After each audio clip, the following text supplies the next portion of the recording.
Hello my little creators, welcome back to my channel. My name is Karen Lara and today I will be doing the cheap art supplies challenge. So a few weeks ago I went on a little trip with my mom to our local Ross, and while she was busy looking at the shoe sections, I went into the home decor section and I found this watercolor artist pad by the company I'm guessing is PENNELLI. I'm not sure. So this is made in China. It has 35 shades. It weighs 147 grams, which is really low for watercolor paper. And it was also $2.99. And the interior of it, if you don't know, watercolor paper is made out of cotton. At least that's what I learned last year. And this artist pad definitely feels cottonish. So the texture on it has texture on it. Let me just tell you that. And if you pass your fingers through it, you can almost feel this fabric sort of feeling to it. The paper is such a much more also much more less vibrant, more muddier looking, if I can describe that well. And just for a nice little twist to this whole video, I will be also using my ARC's hot press watercolor paper to draw the exact same drawing with watercolors, and just have like this little nice comparison between the two at the end of the video. But you will be seeing me just the process with the PENNELLI paper, which is the cheap art supplies that I have here. Another cheap art supplies that I used was my watercolor paint gray.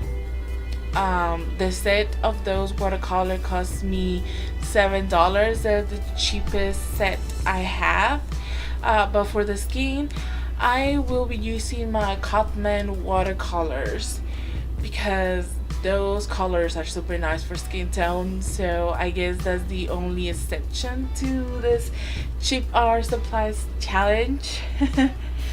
But you can also see me, or if you have already seen me, having the drawing on both papers. And like I said, the arch paper has a more yellow tint to it, so it looks more brighter, while the PENNELLI looks far more opaque in the color tone.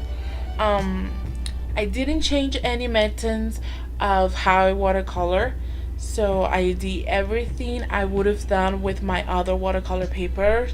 And in the beginning, I have to admit, I was afraid this was not gonna come out good. Right now in the video, you're seeing me starting with the skin color, where I use my common watercolor, and the beginning reaction of putting those colors in the paper was like, yeah, this is just gonna be a complete fail. But I kept at it. I didn't change anything. There were some difference for this paper. For example, upon putting the blue shadow color under her chin and her neck, this one kept just making it well and navigating up to her face. So I'm guessing that's because I did put a lot too much water into it. I'm not sure.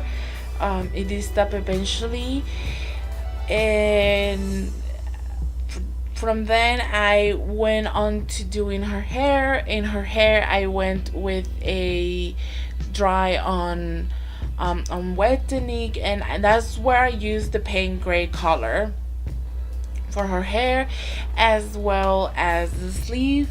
of the shirt and the little the shirt under her jacket. For the background, I do just some simple dried on wet roses. I used a lot of wet on dry technique with this one, except for the face. I've loved doing the face on a wet technique because the way the watercolors mix when everything is just wet and as it's drying up looks amazing. Also, before the drying and the paint was all dry on the PENNELLI paper, the colors look super bright. But as they became drying, they kind of started losing the luminous look to it, which, if you don't know, watercolors will light up once they're dry, and they usually light up 2 tones lighter. So there's this rule where it goes, if it looks nice wet, then it's wrong. So most of the time you really have to pile on the watercolors to get the final hue that you want in your drawings after it is dry. For the eyes, I use my Elysium Crimson from the COTMAN Newton and WINSOR and Newton. I use the paint gray again for the shadow under the lid of the eye.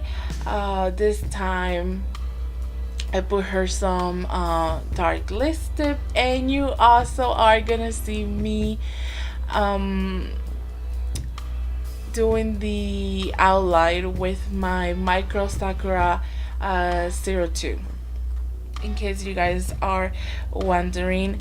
Like I said, I was super nervous about this paper because I absolutely didn't know how it was gonna react to the water and anything. It is really thin. You're gonna see it when I show the comparison between the hot press paper and this PENNELLI paper, and the paper is very thin, but it has an amazing texture to it. Which then got me thinking afterwards, I should have probably used the cold press paper for the comparison, but at the moment I just thought that the hot press paper was gonna be the best choice. No idea why. I also use my white yellow Sakura pen. No, it's not Sakura, sorry. Scratch that. It's Universal Signal white yellow pen, which I didn't put that in the video, but I did use it to do some white sparkle here and there in the drawing. It wasn't that much, and so the comparison for this drawing will be coming up. Also, I wanted to let you guys know that in my opinion, this PENNELLI watercolor artist pad, I think it's more for like keeping your drawings in it, because when I tried ripping out the page to pass the outline of the character that I'm drawing into the watercolor paper, I tried ripping out one sheet, it broke uneven, so I'm definitely sure that you could use it to dry your drawings on the sheet and just watercolor them and just keep them there, because otherwise just the paper doesn't rip that nice out of the artist pad. And this, I just realized this is turning into a review, isn't it? I just deviated. Anyways, the final look at both of them is quite stunning. Like I said, The PENNELLI is so, the texture and the color of paper is so much more different. In the end, the entire piece came out looking really pale, really drenched out of color, which is something I'm actually not so what you might say, angry about or because, well, the color is really toned down, very not luminous. It has this sort of real kind of color to it. So I will be actually continue to use this paper.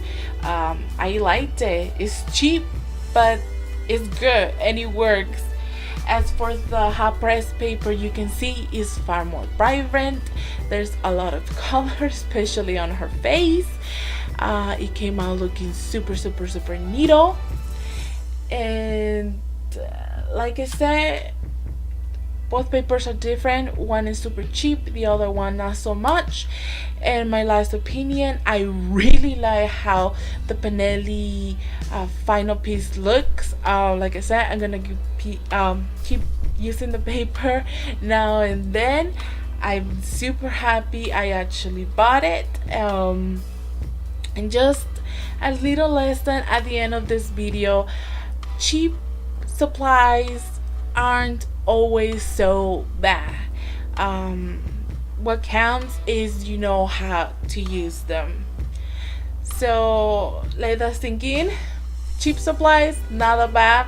I fell in love with this paper. I will continue using it, and I hope you guys have liked this video. If you do, and if you have, please don't forget to give me a big thumbs up. Don't forget to follow me in my social media such as Facebook, Instagram, AMINO. And to all newcomers, welcome. If you haven't subscribed, please subscribe. And let me know in the comments below. Here's a little question for today's video: what is the cheapest art supplies you guys have used or are currently using? Let me know in the comments below, and until we get to see each other again, this is where I'll be logging off. Bye bye.